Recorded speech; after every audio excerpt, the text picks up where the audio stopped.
You're at a party. You're at a networking event. You're in the office kitchen. Someone stands next to you. You know you should say something, but your mind goes blank. The silence grows. It gets uncomfortable. You check your phone. They check their phone. You both escape. Sound familiar? Last week, coffee break. My coworker stood 3 feet away. We both stared at our cups for 2 full minutes. It was torture. Small talk is the social glue of English-speaking cultures. But for English learners, it feels like a test you didn't study for. The good news, it's not about being clever.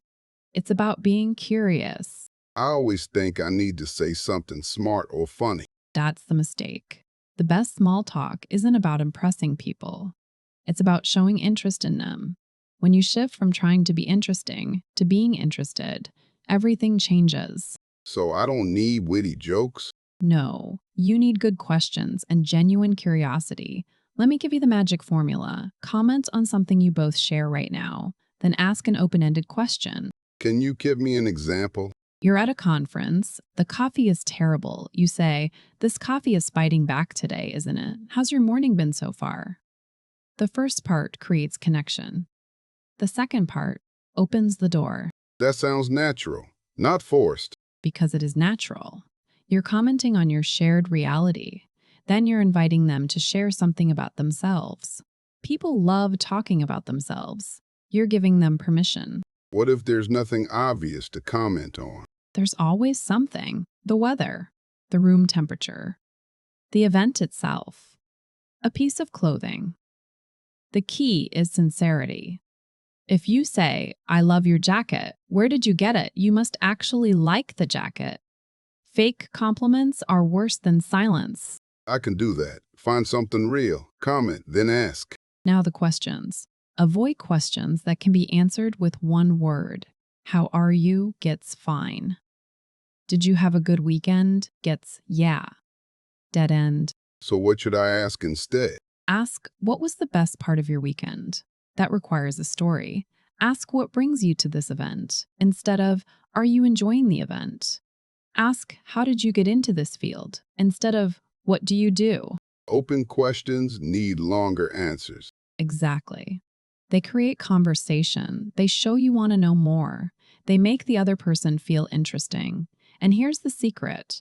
While they're talking, you don't need to worry about your English. You're just listening. I can focus on their words instead of planning my next sentence. Yes. Most of small talk is listening, not speaking. When you truly listen, you hear follow-up questions. They mention hiking. You ask where. They mention a restaurant. You ask what they ordered. The conversation flows naturally. What about when I don't understand what they said? Be honest. Say, "I didn't catch that. Could you say it again?" Or, "I'm not familiar with that word. What does it mean?" People respect honesty. They don't respect fake nodding. If you pretend to understand, you get stuck. I always pretend to understand, then I'm lost. Stop. One honest clarification saves the conversation. 10 fake nods kill it. Most people are happy to explain. It shows they have something valuable to teach you. What if the conversation dies anyway? Awkward silence returns. Have an escape plan. But make it graceful. "It's been great chatting. I should let you get back to work." Or, "I'm going to grab another coffee, but let's continue this later." Don't just walk away. Close the loop. That feels polite, not rude. It is polite. You're acknowledging the conversation had value. You're giving them permission to leave too. Everyone feels better. What about deep topics? I hate talking about the weather. It feels pointless. Weather is just the door. You don't live in the doorway. You walk through it. Crazy weather we're having leads to, "I was supposed to hike this weekend but got rained out." Leads to, "Do you hike often?" Leads to real connection. So small talk is just the opening. Exactly. Think of it as a dance. You're testing if the other person wants to dance with you. The weather comment is, "Would you like to dance?" Their response tells you if they're interested. If they give a short answer, they don't want to dance right now. If they expand, they're ready to connect. I never thought of it that way. Reading social cues. Yes. If someone gives short answers and looks at their phone, let them go. If they face you, make eye contact and ask you questions too. They're engaged. Match their energy. What about my energy? I'm an introvert. Small talk drains me. Me too. Here's the trick. Set a time limit. Tell yourself, I'll talk for 5 minutes, then I can leave. Knowing there's an end makes it easier to start. And often, once you start, you want to continue. 5 minutes feels manageable. Also, have a few stories ready. Not long stories, 30 seconds. Something that happened to you recently. I tried a new restaurant last night. Worst service ever. Have you been anywhere good lately? Story then question. Preparation helps. It does. Before a social event, think of 3 recent experiences. A movie. A book. A funny mistake. A new app. Then you have ammunition. You're not searching for topics in real time. What about humor? I want to be funny, but my jokes don't translate. Don't try to be funny. Try to be light. Smile. Use a warm tone. Laugh at their jokes. Humor is risky across cultures. Warmth is universal. People remember how you made them feel, not what you said. Warmth over wit. I can do that. One more technique, the echo. When they say something, echo back a keyword with a question. They say, I just got back from Tokyo. You say, Tokyo. I've always wanted to go. What was the highlight? Echoing shows you heard them. The question shows you care. That keeps them talking and shows I'm listening.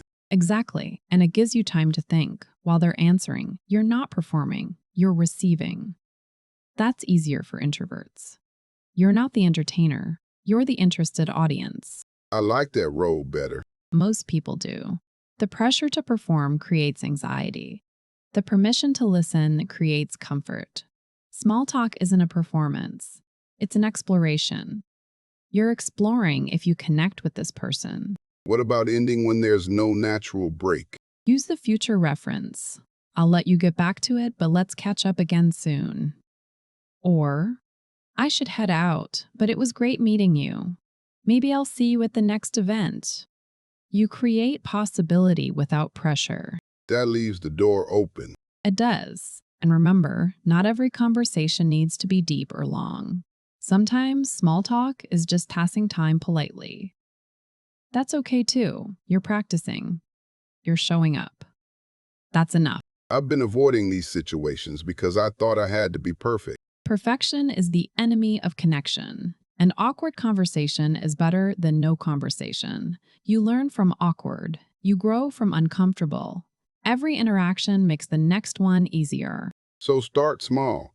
Comment on shared reality. Ask open questions. Listen. Echo. Have an exit ready. Yes. And be kind to yourself. Small talk is hard in your native language. It's harder in English. But it's a skill. Skills improve with practice. You're not broken. You're learning. I feel less terrified already. Good. Go try it. One conversation, 5 minutes, comment, question, listen. That's all. You've got this. I've got this. Yes, you do. Now go make some small talk. See you next time.